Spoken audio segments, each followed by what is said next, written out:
The fracture beneath the man. What if I told you that when a man cheats, it is rarely just about lust, and almost always about a fracture within himself? What if infidelity is less about another woman's body and more about a man's unfinished identity? In this video, we are not reducing cheating to a moral headline. We are dissecting it. We are peeling back layers of ego, suppressed ambition, wounded masculinity, silent resentment, and the psychological shadow most men never confront. This is not an excuse, it is an excavation. Through the lens of Carl Jung, archetypal psychology, and philosophical insight, we are going beneath the surface to understand what is truly happening when a man betrays the woman who trusts him. Because betrayal is rarely spontaneous, it builds quietly. It builds in the small disappointments he never voices, in the insecurities he hides behind humor, in the fears he buries beneath responsibility, in the subtle feeling that he is no longer seen the way he once was.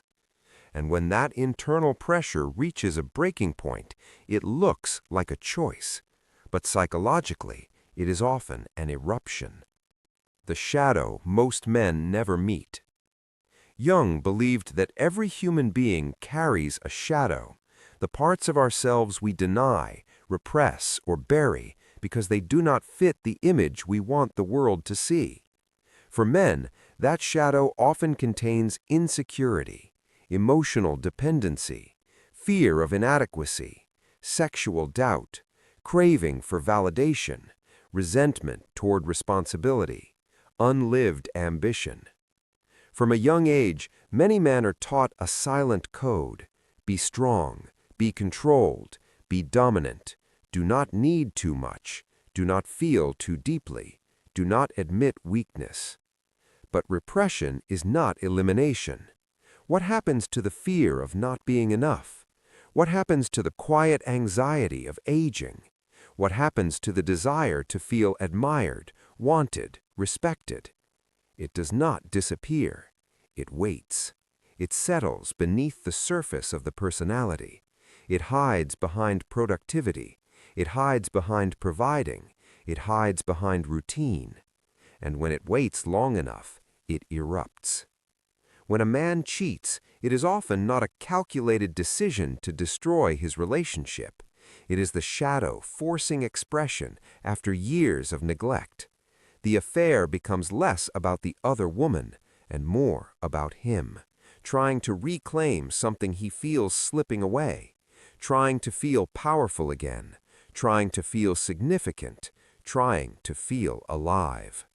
The identity crisis beneath the affair. Many men unconsciously build their identity on performance. Their value becomes tied to what they produce, provide, or achieve. If he earns well, he feels worthy. If he is desired sexually, he feels powerful. If he is respected socially, he feels secure. But what happens when one of those pillars weakens? When his career stagnates? When his body begins to age? When admiration becomes routine instead of electric? When his partner sees him daily, flaws and all, instead of as a mystery? Something inside him can begin to panic. Not because he no longer loves his partner, but because he no longer feels exceptional. The new woman often becomes a mirror. She sees him without history, without accumulated disappointment, without the weight of shared struggle. In her presence, he is not the stressed provider. He is not the flawed husband. He is not the aging man confronting time. He is excited again, interesting again, desired again. And that feeling can be intoxicating. But notice something important. He is not chasing her. He is chasing a version of himself reflected in her eyes. The silent resentment men don't admit. There is also a quieter layer. Responsibility can become heavy. Marriage can become predictable. Fatherhood can feel consuming. Even good men sometimes carry unspoken resentment, not toward their families, but toward the loss of their former freedom. The younger self who felt spontaneous, the man who could take risks without consequence, the boy who believed life was still wide open. If that part of him is not integrated into his adult identity, it does not mature, it rebels. Cheating, in this sense, can become an unconscious attempt to feel untethered again, to momentarily escape the weight of expectation. But escape is not integration, it is fragmentation. The illusion of aliveness. When the affair begins, what he often feels is not love, it is alive. Novelty triggers dopamine, secrecy intensifies emotion, risk sharpens the senses. For a man who has felt dull, overlooked, or quietly dissatisfied, that rush can feel like rebirth. But it is temporary, because once the adrenaline fades, the original fracture remains, the insecurity, the fear, the unfinished identity. Cheating does not solve the inner conflict, it only distracts from it. So when a man cheats, yes, there is betrayal. Yes, there is harm, but beneath the behavior is often a man who never learned how to confront his shadow, a man who mistook validation for worth, a man who sought external excitement instead of internal growth. This is not justification, it is understanding, and understanding is the first step toward transformation. The ego, the crown, and the midlife reckoning. The wounded ego. Many men tie their identity to performance, success, provision, sexual desirability, status, competence.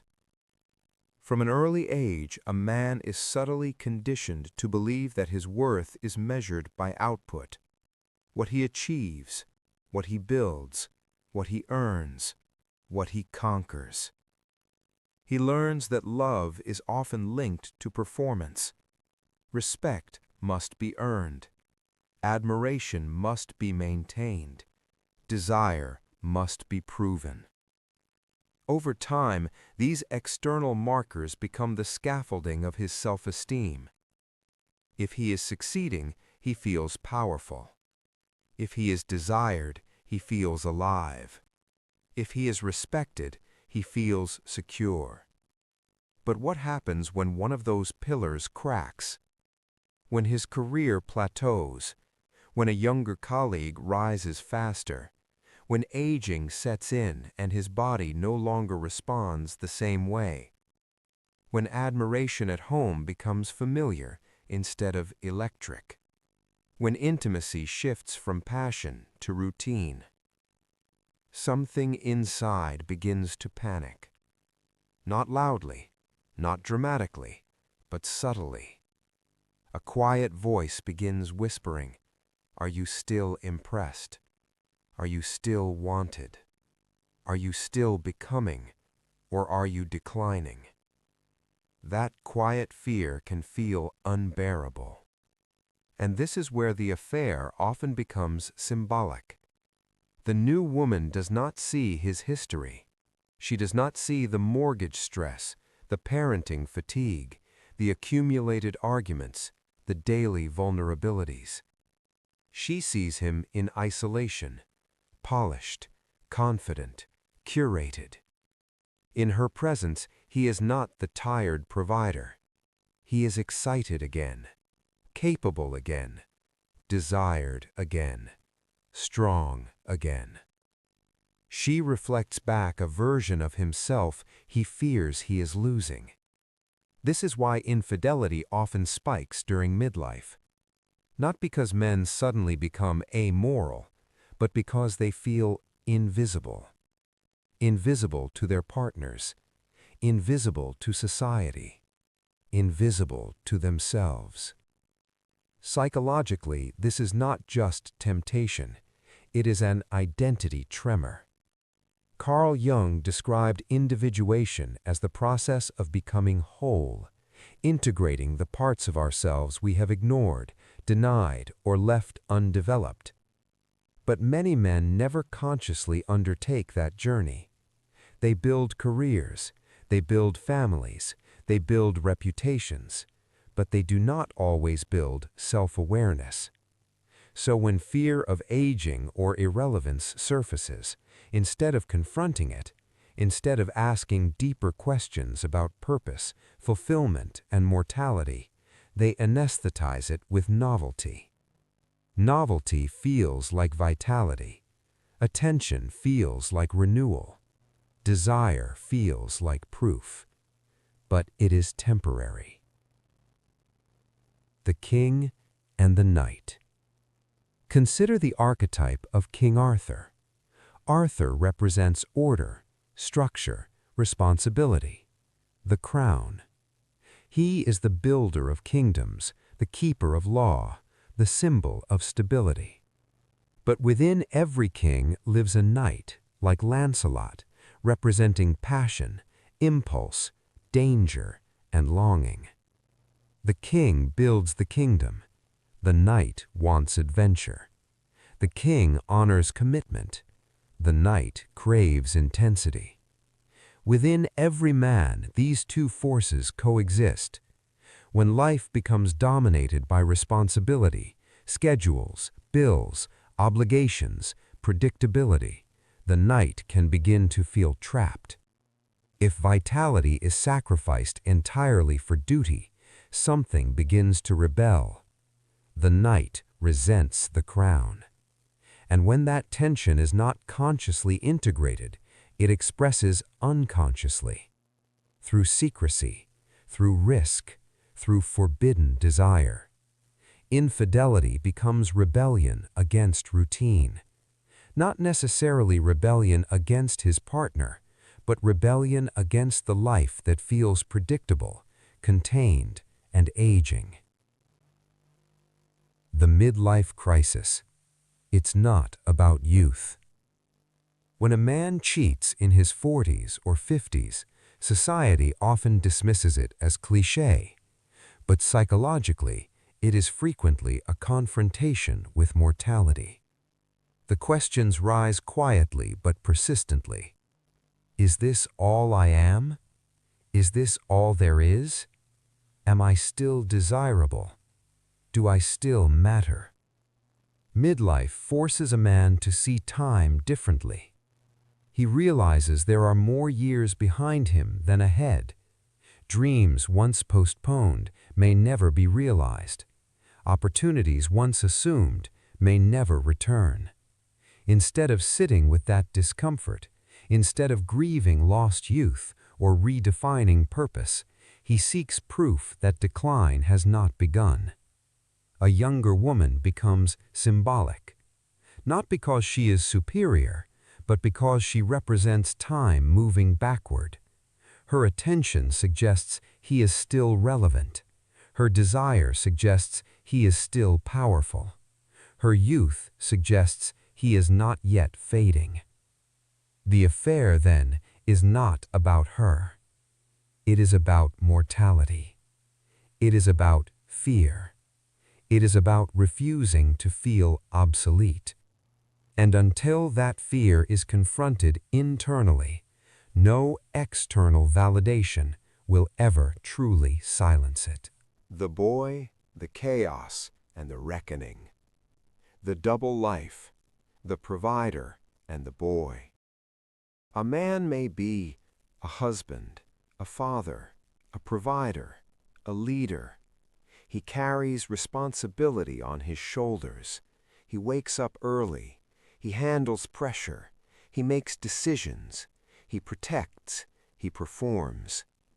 From the outside, he looks integrated, solid, mature. But beneath that structure often lives a boy who never fully disappeared. A boy who still wants adventure, admiration, freedom, escape from responsibility, to feel chosen without having to earn it. That boy once believed life would always feel exciting, that desire would always feel effortless, that he would never become predictable. As adulthood tightens its grip, that boy can begin to feel suffocated. When these identities are not reconciled, when the responsible man and the restless boy are never integrated, he splits. The responsible man stays home. He pays the bills. He shows up at events. He maintains the image. But the restless boy sneaks out. He wants novelty. He wants admiration without obligation. He wants to feel untamed again. Cheating becomes compartmentalization, two selves, two realities, two moral codes. One part of him loves his family. Another part of him resents the weight of being needed. The longer the split continues, the more fragmented he becomes. He tells himself the two worlds are separate, that he can control it, that no one will get hurt. But internally, the fracture deepens. Emotional starvation men rarely admit. Contrary to the stereotype, many men do not cheat because they lack sex. They cheat because they lack emotional validation. Men are rarely taught how to articulate vulnerability. They are not encouraged to say, "Do I still matter to you? Do you still see me? Am I enough?" Those questions feel dangerous, exposing, weak. So instead of speaking their insecurity, they seek environments where admiration is effortless. The other woman often provides undivided attention, curiosity about his thoughts, laughter at his stories, affection without shared history, no accumulated disappointment. She sees him without the years of context, without the unresolved arguments, without the moments where he failed. He doesn't feel judged there. He feels refreshed. He feels lighter. But what he is often experiencing is relief, not love. Relief from pressure, relief from expectation, relief from feeling ordinary, and he mistakes that relief for emotional connection. Chaos within. Friedrich Nietzsche once wrote, "You must have chaos within you to give birth to a dancing star." Many men carry chaos they refuse to acknowledge: unfulfilled dreams, career disappointment, sexual insecurity, emotional immaturity, fear of being ordinary, fear of being replaceable. When chaos is suppressed, it does not disappear. It looks for release. Sometimes that release appears as a risk, as for secrecy, as forbidden pleasure. From the outside, it looks like arrogance. From the inside, it often feels like desperation. Desperation to feel alive. Desperation to prove relevance. Desperation to outrun aging. When the affair ends, many men describe an unexpected clarity, not triumph, not fulfillment, collapse. Because once the fantasy fades, the deeper fracture remains, the insecurity, the aging fear, the emotional illiteracy, the split identity. Some men awaken at that moment. They confront their shadow. They seek therapy. They learn emotional language. They begin integrating vulnerability with strength. Others repeat the cycle. Because until the unconscious becomes conscious, it directs behavior. So why do men cheat? Sometimes because they are insecure, because they feel invisible, because they fear aging, because they crave validation, because they never learned emotional intimacy, because they are running from themselves. Not always, but often. This is not about excusing betrayal. It is about understanding the architecture beneath it, because awareness is where transformation begins. Now tell me, is male infidelity weakness, ego, fear, or something even deeper? Let's talk.